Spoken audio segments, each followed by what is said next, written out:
Hey, this is Tom from Inspiration Metalworks.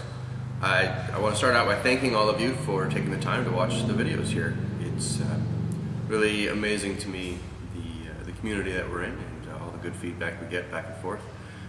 That every time I see the numbers, it keeps climbing, so it's pretty impressive, and I want to say thank you to all of you to get started. So what have we been working on? It's been a couple weeks since we had a video. I want to go ahead and talk a little bit about just what we're doing here at the shop, open the door up for some feedback, and then we'll go into a little bit of near-term and longer-term projects.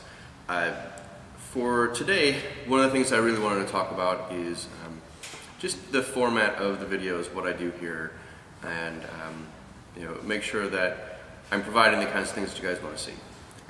The other thing that we're going to work on today is I've done a small batch of signs.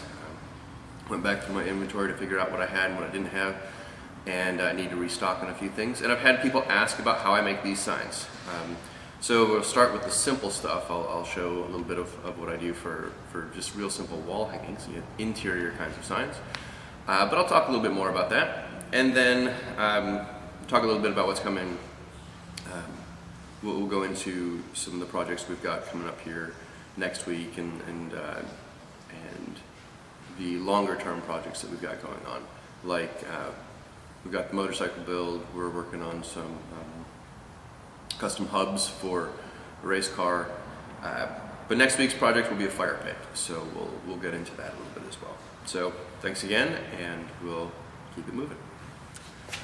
So most of the videos that I've made, and I've gone back through and I've looked, and I've got a little over 50 videos now. And I realized that most of them are just updates, right? They are what's been going on in my life. What's the shop? What's here in the shop? How are things going? Apparently, we still need to capture one of the squirrels in here. Things like that. And I wanted to make sure that what I'm providing is something of value to all of you. Frankly, I'll keep making the videos one way or the other because it helps me think through the process. It's one of those unintended consequences that making these videos has done for me, is that I'm really thinking through what I'm doing and how I'm planning things out. And it's improved my work. So I'll keep doing it one way or the other. But what I want to make sure is that it's stuff that you like. What do you want to see? What do you want to do? Do you want things like PlasmaCam tutorial? That's one of the things that I'd considered doing, is actually sitting down and working through the software to teach people a little bit more about how that part of it works, and then come in and do some cutting of the parts that we designed and look at optimization, how to get the best cut quality out of things. Things like that. Is it the mill? Do you care? Do you want me to just keep doing what I've been doing? That's fine too. Please just leave a comment down below, or you can email me directly. It's tom@inspirationmetalworks.com, but I'll put that up on the screen as well. Should be up there at this point, if I've edited things right. Yeah, please just let me know. What would you like to see? I've got the different milling machines, the lathe. There's some really great guys out there. Tom Lipton at Ox Tools. Adam Booth, some of these guys, even Jody Collier, if you're interested in the welding side of things. There are some really good people to teach you how to do this stuff out there that have a heck of a lot more experience than I do. But just let me know, what are you interested in? I suspect it'll likely be projects, what I'm working on, but just let me know. Thanks. Alright, so here we are in PlasmaCam, and we're going to take a look at the signs we just cut. So let's zoom in on that. And before we get started, let's talk a little bit about licensing and make sure everybody is good with copyright. Because I wasn't aware when I first started doing this stuff a few years ago that the military actually does hold copyrights on their logos. I used to think that the government couldn't do that, but I guess something has changed and they do. So let's use the Marine Corps for example. Getting licensed through them, especially for a smaller shop like mine, is nothing to do. I contacted the Marine Corps, went ahead and filled out the form. It's like one form, a couple of pictures, email it in, right? Check for $25, mail all this stuff in, and I was done, right? Really simple to do, yearly fee, but not a whole lot to it, right? And so it protects me, but it also helps the Marine Corps, and the money that this goes towards, this licensing fee actually goes to the MWR program. If you're not familiar with that, that is the Morale, Welfare, and Recreation program that the military has. Every service has that version of it, or their own version of it. But it's a really good thing to do. And so, again, it keeps you legal, keeps you honest, and it helps our service members. So, do the right things here. Make sure that when you're working with these kinds of logos, things of this nature, anytime you're making something that you didn't draw yourself, you didn't invent yourself, you need to make sure that you do the right things here. Licensing, things of that nature. I did buy these drawings from someone who had done the drawings, but this was one of the first things that I did when I got the PlasmaCam, is I went ahead and bought these files. They're in a DXF format. But let's stay with the Marine Corps, the Globe and Eagle. Let's zoom in on that, and it's just a simple F6 once I had selected it. So let's take a look at this. What do we do here? Well, one of the first things we're going to do when we're ready to cut is we'll create a new cut path. And PlasmaCam makes that very easy to do. So we will go ahead and get started with that. And so to do that, we come in and go to Machine, click on Convert to Cut Path. You notice there's a little shortcut key here. It's Shift N. I typically just use all shortcut keys when I'm working in here. But that lets me put the crosshairs where I want to start this cut. So that's my lead in. You notice it prompts me, do I want to automatically convert the holes? Makes it really simple to do, right? That's it. Press Escape. I'm done. I'm ready to start cutting at that point. Now, keep in mind, it's an automated system. It's doing that, a lot of the hard work for me. But I can come in and clean this up myself. For most times, I may or may not do that. But you notice it's automatically created the cut path. But let's zoom in here. Let's find a good spot to zoom in. Let's see.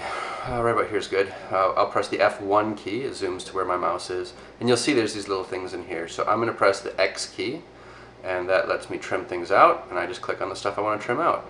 And so it lets me clean up the cut path. When I'm done, Escape. But now I'm in two different pieces, so I can just press J for Join, and it will bring it all together for one cut path again. Now, you can do all this through the menu items. And also there are really good mouse over help, so pop-up help. So as you mouse over the different keys, the different buttons, it tells you what that is, right? So here's the link or join command here. I could have pressed that button if I wanted to.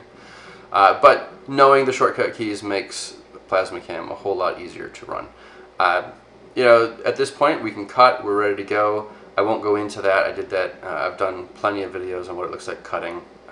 But I just wanted to point it out to you that PlasmaCam is a pretty simple system. I will likely do an entire series on how to use the PlasmaCam Design Edge software.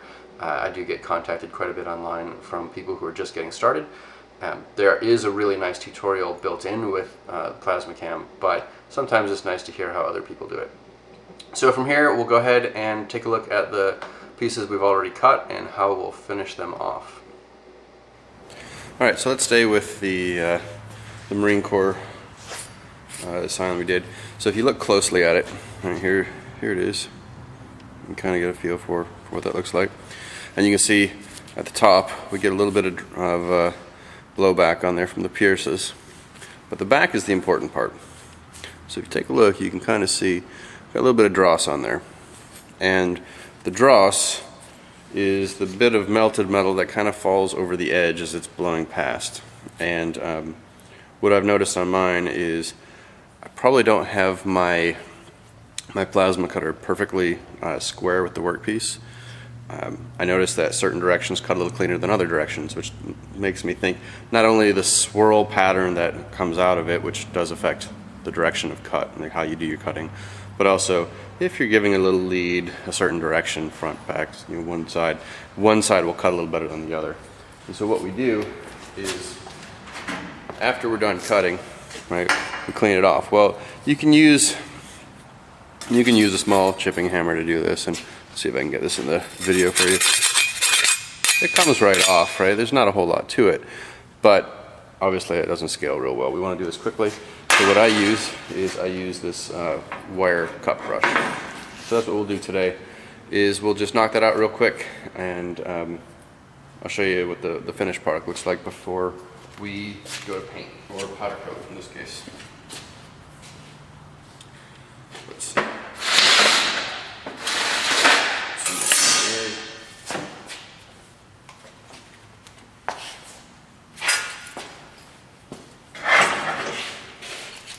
Remember, anytime you're doing stuff like this, you always clamp it down.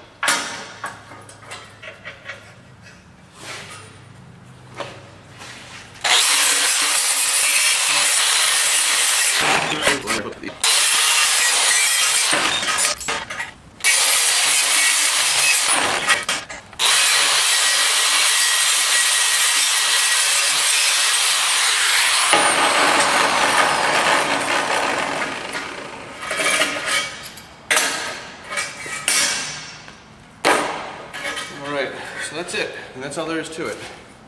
We get it all cleaned up. You can see much nicer finish on there. Looks a little bit prettier. Right? Cleaned up the back, got all the dross off there. Depending on what I'm doing, thickness of the metal, how delicate the metal is, I may do that by hand. I may take it over to the wire wheel on the grinder. I might do it this way. Lots of ways to do it. Other things that I'll do, depending on the application, sometimes I'll actually sand the edges. I'll clean up the edges with the sander a little bit. You know, it's one of those things where, especially with metal, you know, you're going to have edges, so you got to be careful of that kind of stuff. But that's basically it. I mean, the next step is to go into powder coat, and I've already done a video on powder coat. I'll put a link to the powder coat process in the description. But yeah, that's what goes into these. I mean, these are simple to do. Some of these are a whole lot more in depth based on the size. How many layers are you going to do? Is it going to be indoors or outdoors? Which material are you using? So, you know, I wanted to show a quick and easy one today, but yeah, this is fun. This is the fun stuff. You know, I enjoy doing it. The signs actually make up about volume-wise, make up about 3/4 of what I do here at the shop. Well, about a half hour later or so, and they're all done. I went back through and I noticed there's some the cut paths on this one I want to adjust a little bit. Yeah, but this is my new design that I've been doing for the Air Force logos, and a couple of little things. You know, I get nitpicky on this kind of stuff, but you know, a half hour later they're ready for powder coat. All right, just a sneak peek for next week. I've been asked quite a bit lately, and it looks like this has been going around on Facebook quite a bit, is people have been asking me about making these fire pits out of using old rims. And so I picked up a couple of them that we had here at the shop, and so I'm going to be going ahead and making this into a fire pit. So I'll take you through the whole process next week, and we'll go through there. So we'll do the whole design, what I'm going to do on the PlasmaCam, cutting the parts out, getting it all put together, and again, we'll show that next week.